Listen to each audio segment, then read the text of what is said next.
ஓ செந்தில், வாங்க. ஏன் மாசமானாம வெயிட் பிடிச்சுன்னு போற? ஐயோ அதுவா, மாமியார் வீட்டுல மண்டகல் பிரியாணின்னு ஒண்ணு கொடுத்தாங்க. அது சாப்பிட்டதுல என்னன்னு தெரியல, வயிறு ஒரு மாதிரியா இருக்குது. அப்படியே பின்னாடி சரி, ஒண்ணும் கவலைப்படாத. இந்த ஒரு வைத்தியம் இருக்கு சரியா? எலுமிச்சம்பழ ஜூஸ், தேனு, எலுமிச்சம்பழ சாறு, அப்புறம் ஏலக்காய் பொடி இருக்குல்ல, எல்லாத்தையும் மிக்ஸ் பண்ணி சாப்பிட்டீங்கன்னா ஒரு ஏடியா போயிடும். ஏய் பேதி போயிருங்க. உயிரே பண்ண தானே. ஆமா, பல்லு வரைக்கும் எத்தனை நாள் ஆச்சு? ஓ பாத்துக்கோ. டேய் அந்த வாரத்தை எடுத்துடா.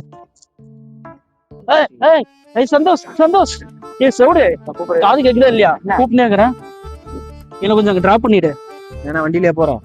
நீ எங்கேயோ ஒண்ணு போ. என்ன பேசிட்டு இருந்தா அவன்கிட்ட? அவன் வேற நாட்டு வைத்தியம் சொல்றேன்னு சொல்லிட்டு நாக்கு பிடிங்கிற மாதிரி என்னமோ பேசுறான். அதெல்லாம் ஒண்ணு இல்ல, போய் ஆஃப் அடிச்சுட்டு வீட்டுல ஆஃப் ஆயிட்டு காலையில ஆனானா எல்லாமே சரியா போயிடுது. நீ வரியா?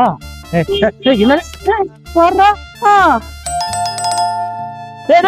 Subscribe பண்ணிடுறா.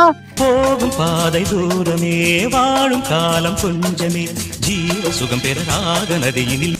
Like, share, subscribe. Film Monsters Entertainment.